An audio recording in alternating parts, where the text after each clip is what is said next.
Welcome back. Contract killings are under the spotlight yet again in South Africa after the murders of rapper Kiernan AKA Forbes and his friend Tebello Tibz Motsoane. They were shot at close range just last week by unknown men in Durban. KZN police are calling this an assassination.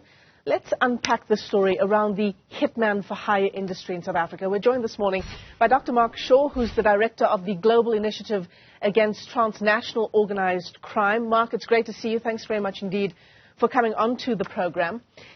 There's been so much discussion and so much written this week, in particular perhaps, on this issue of hitmen for hire, right? This is no longer a phenomenon that's unique to Hollywood blockbusters. It's right on our doorsteps. Morning, Michelle. Yes, that's true. Indeed, the sort of contract killing industry, the commercialization of violence, perhaps is a better way of saying it in the South African context, has been growing. I think on our figures, there's a lot to say about how those figures are collected from around 2012, 2013. It peaked in 2018. It declined a bit. Our most recent figures for 2022 show around 150 cases. That's likely to be an undercount, but clearly this is a part of South Africa's political economy. So, Mark, what is it about 2012 that saw an increase in this industry, as far as you know?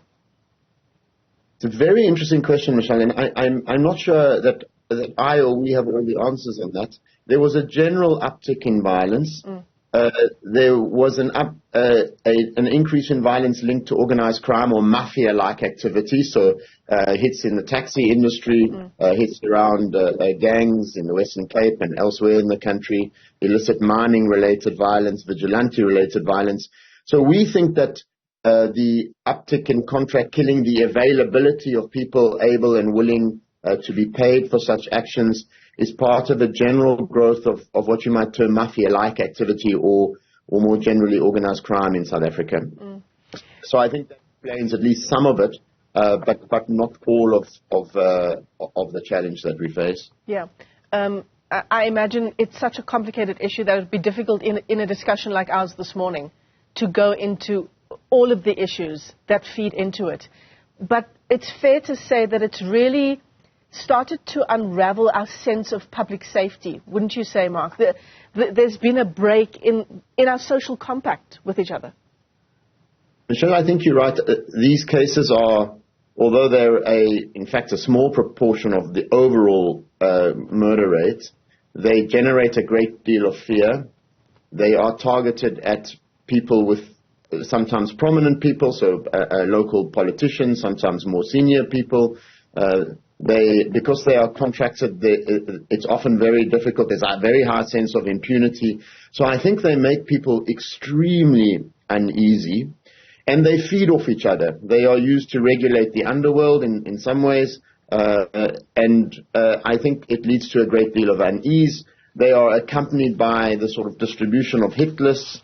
So all of this taken together, I think, is the sort of injection of violence into the South African political process or social process, if you like, the costing of hits, the talk of hits and assassinations just by ordinary people as though it's part of daily South African life. I think this is all very, very worrying. Yeah.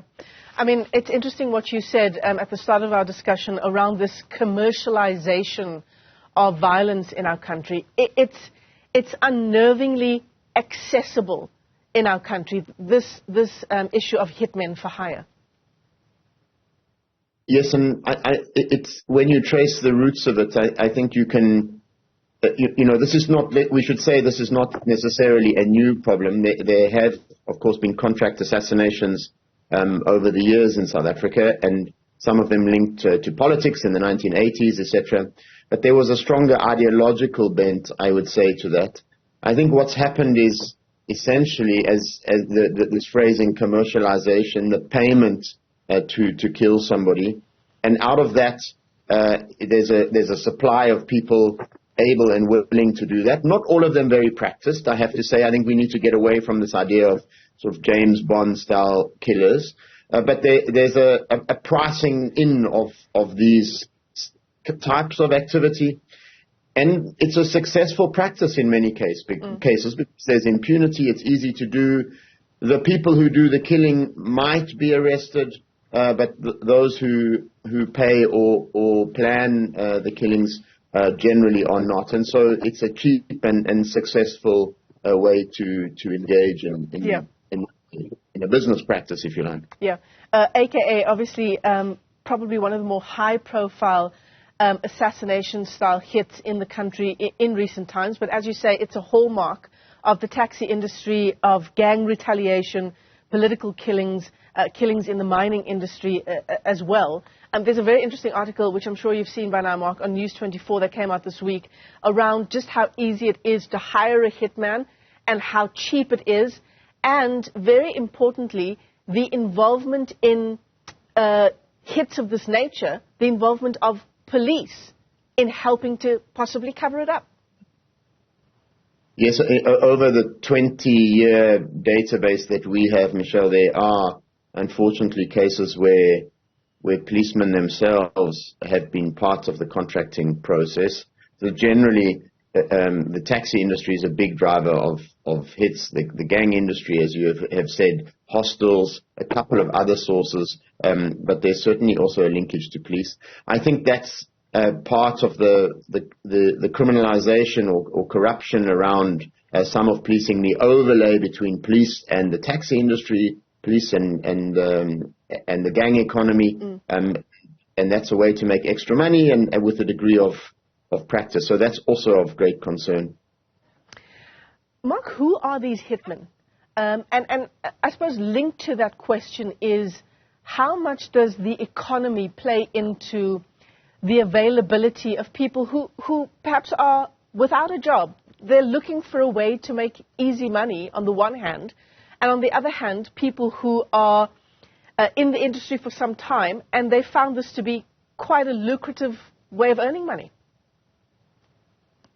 Michelle, I think there's probably three rough categories of hitmen, and in our research and in my research for an earlier book, I made an attempt to speak to the people, and just to summarize it very quickly. The first category are really an unpracticed bunch who advertise themselves as hitmen but don't have a lot of experience and often mess up.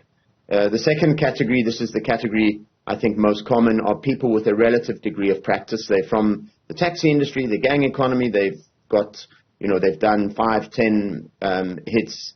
And the third category is a much smaller one, highly practiced, linked sometimes to external organized crime, with much larger number of hits under their belt. Again, just to make the point, it's really not worth romanticizing this. Hitmen themselves often end up dead because they are witnesses, if you like, to their own crime. People who commission the murders are very eager that the hitmen themselves, in some cases, don't survive. So it's a brutal business, and it is about money. The stakes can be very, very high.